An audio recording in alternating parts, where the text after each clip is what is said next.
Hello everybody, my name's Max and welcome back to the Lion Ball Pool channel for a very small rules update video. Obviously we've just sort of moved over to the new 2.0 rules of Lion Ball, but this is just a short video introducing to you 2.1. Now if you've never played Lion Ball before, I'm going to leave some videos in the description for you to watch, which will give you a nice big update for everything, how you play, what's going on, the rules, and so you can start to understand the game. Obviously this set of rules with 2.1 with this small update in this video, the reason we're doing it now is because we've got the Lion Ball tournament coming up on the channel, which is going to be Lion Ball 5 Strikes. And that rule is going to be quite necessary in that tournament. So we're doing this little video just ahead so we can get ready. I'm going to be using an example of how this rule will be affected through some gameplay from the Lion Ball League 2 qualifiers to show how that's going to impact the upcoming tournaments.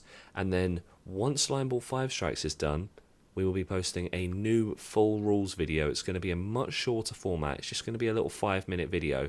Stay tuned for the start of June. Once Lion Ball 5 Strikes has wrapped up, we're going to have a nice video that just puts every single new rule into one place. So hopefully it'll be a lot less confusing for you going forward.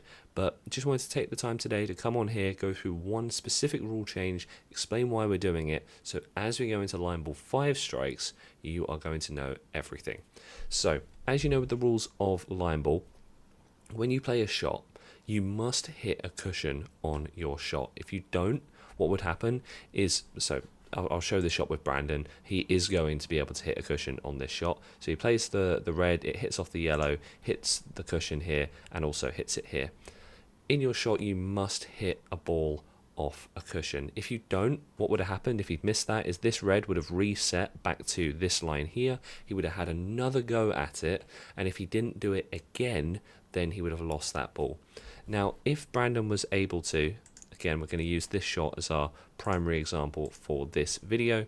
If Brandon played this shot like this and he hit the red, but say for example maybe it didn't come off this yellow, maybe it just rolled into this empty space and just stayed here. In the current 2.0 rules, he would have had to have this red reset back to where it was at the time of the initial shot, and then Brandon would have had to have this red reset here. Now that does delay a game of Lion Ball. We had it a few times in the Lion Ball League 2 qualifiers where a shot didn't hit a cushion, but it did disturb the other balls, and it's just a bit of a hassle. It slows the pace, you have to reset the balls, and I think it kind of punishes some good play as well, because Brandon's really gone for a shot here to bring the balls in, and if he just hadn't nicked off that yellow, there's a good chance he may have not reached this cushion, and then he would have had to sacrifice that go and reset. So we're making a very pivotal change on this, and this shot does show it quite perfectly, that in your shot you can now either hit the cushion or make contact with a ball that's already in play. So obviously you still can't hit the black ball, that's still an immediate lose condition, but the moment Brandon hits that red there, his shot has become legal. Meaning you either have a choice. You can either just hit it onto the cushion first and then into the score zone, which would be a legal way to do it. You've come off the cushion, or you hit a ball that's actively in the playing or scoring zone. So he could hit an opponent's ball, he could hit this yellow, he could hit his own ball, this red. As long as it comes off a cushion or a ball, it's a legal shot. Now, I've already explained one reason we're making this change, which is to speed up the game, to give you more chances to play a legal shot, and it also just encourages you to make more decisions that are attacking. So for example, thinking about this shot again, Brandon, in previous rules, in 2.0, in order for him to just play a shot he knows is going to be legal, he could have just come off this cushion here with this red and nestled it in the score zone. But now with these new rules, he's got this confidence to play one of his own balls into the score zone, to really go for it and to try and bring this other one in. On this instance, he didn't bring it in, but it just encourages more positive play when you're encouraging players to actively hit other balls in the playing zone, in the scoring zone. It encourages attacking shots where you remove an opponent's ball out. It encourages defensive shots where you're trying to bring your balls in, hide them near pockets, hide them near cushions. It's just a very positive change. I'm making this video after already playing this rule change in a set of tournaments, and it was magnificent. It really changed the dynamic of Lion Ball in a positive way. way. So that's the new 2.1 rule change and how it's going to affect this game. I'll just play through a couple more shots of this specific point.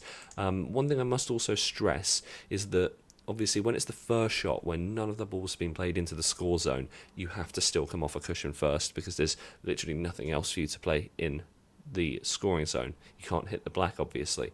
So if we just show a little bit more through here what I'm going to go for, I'm going to do the other condition here. So I've just come off this cushion, I've not hit anything in the score zone, that's a legal shot. Now maybe me in this situation would have played a different shot if I knew I could have just come off one yellow, because this ball's kind of in no man's land, but maybe I didn't want to hit it just in case I didn't hit a cushion. But with this new 2.1 rule change, I may have been encouraged to play a far more proactive shot to bring this yellow into the score zone with this ball. As it stands, I've played a legal shot on the 2.0 rules and the new 2.1 rules. Brandon, interested to see what he does here with this. And again, he's done both in this scenario. He hit the red ball and he even clipped the cushion here and here. You only have to hit the cushion at least once. It doesn't have to be more than once. It can be as many times as you like. We've seen some players play shots where you sort of start here, come across here multiple times back and forth, and that leads to 4 or 5 cushion contacts. That isn't necessarily a must. You just need to hit it at least once. So I'm interested to see what I do here. Again, I'm not going to go for that middle ball. I'm just going to try and play it to be safe. I'm just rolling it in the score zone, and that is a totally legal shot, even though I've made contact with no balls in that go. I've just rolled it safely into the score zone. Again, I do think the dynamic would change with this middle ball had we been playing 2.1 rules there. So if you see a line ball tournament with 2.1 written in the title, you now know why. That's a great shot from Brandon. He managed to attack shot that ball out, hit the cushion and get rid of it. And then I'm just going to play a shot. I've already won the game. There we go for that match. So I hope that summarizes that change. If you've got any questions, let me know in the comments. We'll be applying it to the Lion Ball 5 Strikes tournament, and then once Lion Ball 5 Strikes is done, I'll be releasing a brand new full comprehensive rules video. It's going to be much shorter in format. It's going to be about 5 minutes long, and it's going to cover all the rules really quick fire. So if you want to learn Lion Ball really quickly, that'll be the video for you once Lion Ball 5 Strikes is done. For now, I'll link some resources that you can go to in the description to learn a little bit more about how Lion Ball is played. Make sure you subscribe because we upload absolutely every single week. 1 main channel video, 3 YouTube shorts every single week. So thank you for supporting the channel. We really appreciate your time, and I will see you in the next video.